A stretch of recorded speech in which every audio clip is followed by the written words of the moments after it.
Hello everyone, welcome back to beginners classes. Hope you are all doing fine. तो एक और MCQs का session जो है वो मैं आपके लिए लेके आया हूँ। मैंने कंप्यूटर सेक्शन को पहले इसलिए लिया है क्योंकि 30 मार्क्स का है और सबसे कम अगर हम बात करें सिलेबस जो है वो कंप्यूटर का है और सबसे ज़्यादा मार्क्स की वेटेज जो है वो यहाँ पे कंप्यूटर के सेक्शन की रहने वाली है। तो इसलिए इससे पहले भी 2-3 वीडियोस जो है वो एमसीक्यूज़ की डाल चुका हूँ। अगर अभी तक आपने वो नहीं देखा, प्लेलिस्ट में जाके आप वो देख सकते हो। और उसके बाद आज जो है फंडामेंटल्स ऑफ कंप्यूटर साइंसेज पे जो है वो एमसीक्यूज़ लेके आए। खाली एमसीक्यूज़ नहीं, मैं कुछ डिटेल भी इसमें आपके साथ शेयर करूंगा। तो इस वीडियो को आप एंड तक ज़रूर देखें, लाइक करें, शेयर करें और हमारे चैनल को सब्सक्राइब भी करें। तो बिना टाइम वेस्ट किए बात करते हैं क्वेश्चन नंबर 1 की। क्वेश्चन नंबर 1 है हमारे पास, during the second generation the size of computers was decreased by replacing vacuum tubes with. Second generation के टाइम पे जो कंप्यूटर्स का साइज़ था उसे कम किया गया था। और आपको पता है कि फर्स्ट जनरेशन में हमारे पास वैक्यूम ट्यूब्स को यूज़ किया गया था। वैक्यूम ट्यूब को किस चीज़ से रिप्लेस किया गया ताकि कंप्यूटर का साइज़ जो है वो कम किया जाए? तो ऑप्शन जो है आपके पास आईसी, सेमीकंडक्टर्स, ट्रांजिस्टर्स और माइक्रो प्रोसेसर। आप खुद से एक बार इसका आंसर दिया कीजिए, अपने आप को चेक करिए और फिर जो है आगे आंसर्स को हम जो है वो सॉल्व करते जाएंगे। तो आप वीडियो को स्टॉप करके इसका आंसर दीजिए कि सेकेंड जनरेशन के टाइम पे कंप्यूटर का साइज़ डिक्रीज़ किया गया, वैक्यूम ट्यूब को किस चीज़ से रिप्लेस किया गया था। तो बढ़ते हैं आंसर की तरफ। आंसर है इसका ट्रांजिस्टर। हमारे पास सेकंड जनरेशन में जो है ट्रांजिस्टर्स को यूज़ किया गया था। तो बात करते हैं फर्स्ट जनरेशन में वैक्यूम ट्यूब्स को यूज़ किया गया, सेकंड जनरेशन में ट्रांजिस्टर को। थर्ड जनरेशन की बात करें तो थर्ड जनरेशन में जो था वो आईसी यूज़ किया गया था। फोर्थ जनरेशन में VLSI, very large scale integrated circuit. और फिफ्थ जनरेशन की बात करें तो ultra large scale integrated circuit board या फिर माइक्रो प्रोसेसर का जो है वो फिफ्थ जनरेशन में यूज़ किया गया था। तो ये टेबल जो है आपके लिए बहुत इंपॉर्टेंट है, इससे आप जो है नोट डाउन कर लेंगे। आप अगर स्क्रीनशॉट लेना है तो आप स्क्रीनशॉट भी ले सकते हो, नहीं तो हमारे व्हाट्सएप ग्रुप में या टेलीग्राम चैनल पे आपको जो है वो ये सारे के सारे नोट्स मिल जाएंगे। तो बढ़ते हैं सेकंड क्वेश्चन की तरफ। IC chips use in computer are made with. Computer में जो आईसी चिप्स लगे होते हैं ये किससे बने होते हैं? गोल्ड, सिलिकॉन, कॉपर या फिर सिल्वर से? जल्दी से इसका राइट आंसर बताएंगे कि IC chips used in computer are made with. जो आईसी होता है ये किससे बना होता है? गोल्ड, सिल्वर, कॉपर या फिर सिलिकॉन से। तो इसका जो राइट आंसर है हमारे पास वो है सिलिकॉन। आईसी चिप्स जो है वो सिलिकॉन से बनते हैं। उसके साथ साथ 3-4 चीज़ें जो आप याद रखेंगे। फादर ऑफ कंप्यूटर किसे बोला जाता है? चार्ल्स बेबेज को बोला जाता है, जिन्होंने बनाया था difference engine. Father of modern computer की बात करें तो एलन टर्निंग जो है वो फादर ऑफ मॉडर्न कंप्यूटर है। फर्स्ट कंप्यूटर ऑफ इंडिया की बात करें तो सिद्धार्था जो है वो है हमारा फर्स्ट कंप्यूटर ऑफ इंडिया। और first super computer of India की अगर हम बात करें तो परम 8000 जो है वो है हमारा first super computer of India.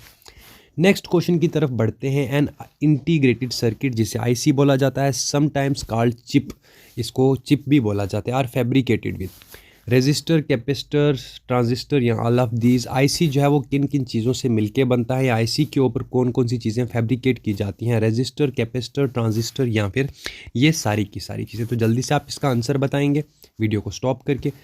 तो इसका जो राइट आंसर है वो है ऑल ऑफ दिस। आईसी जो है इसमें रेजिस्टर्स भी होते हैं, कैपेसिटर भी होते हैं, ट्रांजिस्टर, सारी की सारी चीज़ें जो है आईसी के ऊपर फैब्रिकेट की जाती हैं। उसके साथ साथ जो आप यहाँ पे याद रखेंगे कि फर्स्ट जनरेशन में कौन सी लैंग्वेज का यूज़ किया गया था? फर्स्ट जनरेशन कंप्यूटर में यहाँ पे मशीन लैंग्वेज का यूज़ किया गया था। सेकंड जनरेशन में जो है असेंबली लैंग्वेजेस का यूज़ किया गया था, लाइक फोर्ट्रान हो गया, कोबोल हो गया। अगर हम थर्ड जनरेशन की बात करें तो वहाँ पे BASIC, COBOL, Pascal, Fortran, C plus plus, Perl और एजीए, ये कुछ लैंग्वेजेस हैं जो थर्ड जनरेशन में यूज़ की गई थी। ये पूछे जा सकते हैं आपके एग्जाम में क्वेश्चंस। और फोर्थ और फिफ्थ जनरेशन की बात करें तो फोर्थ में यहाँ पे Perl, Python, Ruby, SQL, MATLAB. और अगर हम फिफ्थ जनरेशन की बात करें OPS5 और मर्करी जैसी लैंग्वेजेस का यूज़ जो है वो फिफ्थ जनरेशन में किया गया था। तो ये भी आप स्क्रीनशॉट रख लेंगे आपके अपने पास और इसको एक बार रिवाइज कर लेंगे। बढ़ते हैं क्वेश्चन नंबर 4 की तरफ। आप बाइट कंसिस्ट ऑफ, एक बाइट जो है क्या उसमें 4 बिट्स होते हैं? 1 बिट होता है, 4 बिट्स होते हैं, 8 बिट्स होते हैं या फिर 16 बिट्स होते हैं? तो इसका राइट आंसर आप मुझे जल्दी से बताएंगे। अगर हम बाइट की बात करें तो इसमें होते हैं टोटल 8 बिट्स। 1 बिट जो होता है वो बनता है बाइनरी डिजिट 0 और 1 से। 4 बिट की बात करें तो 4 बिट को 1 निबल भी बोला जाता है। 8 बिट की बात करें तो इसे 1 बाइट बोला जाता है, जो हमारा यहाँ पे राइट आंसर था। 8 बिट्स 1 बाइट जो है उसको 8 बिट्स बोलते हैं और 8 बिट्स को 1 बाइट बोलेंगे या फिर इसको 2 निबल भी बोल सकते हैं। बात करें 1 किलो बाइट की तो उसमें 1024 बाइट्स होते हैं। मेगाबाइट की बात करें तो 1024 किलो बाइट्स होते हैं। 1 गीगाबाइट की बात करें तो 1024 मेगाबाइट होते हैं। 1 टेराबाइट की बात करें 1024 गीगाबाइट या फिर 1 पेटाबाइट की बात करें तो 1024 टेराबाइट इसमें होते हैं। तो ये था हमारा क्वेश्चन नंबर 4। बढ़ते हैं क्वेश्चन नंबर 5 की तरफ। The difference between memory and storage is that memory is dash and storage is dash. आपने मुझे मेमोरी और स्टोरेज में डिफरेंस बताना है।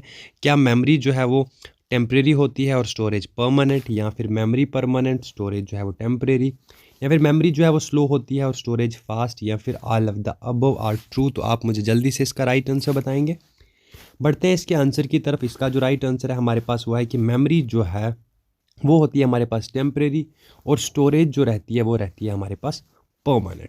तो इसके साथ साथ हम जो है कुछ प्राइमरी मेमोरीज़ को भी यहाँ पे डिस्कस करेंगे। रैम और रोम जो है दोनों की दोनों कौन सी मेमोरी है? प्राइमरी मेमोरी है। बात करें तो रैम जो है इसे बोला जाता है वोलाटाइल मेमोरी, मतलब जब भी पावर ऑफ होता है रैम जो हमारी मेमोरी है ये क्या है? वोलाटाइल है। ये आप क्या अगर इसके बीच में कोई डाटा है वो लॉस कर जाओगे। और अगर हम वहीं बात करें रोम की, वो भी प्राइमरी मेमोरी है बट वो नॉन वोलाटाइल है। प्राइमरी मेमोरी को एक्चुअली वोलाटाइल मेमोरी बोला जाता है, बट प्राइमरी मेमोरी के अंदर ही एक सेक्शन है जो है रोम, उसे नॉन वोलाटाइल बोला जाता है।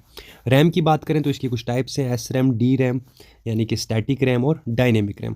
स्टैटिक रैम जो है इसको आपको कंटिन्यूसली रिफ्रेश करने की ज़रूरत नहीं पड़ती, बट डायनेमिक रैम की अगर हम बात करें तो इसको कंटिन्यूसली रिफ्रेश जो है वो करना पड़ता है।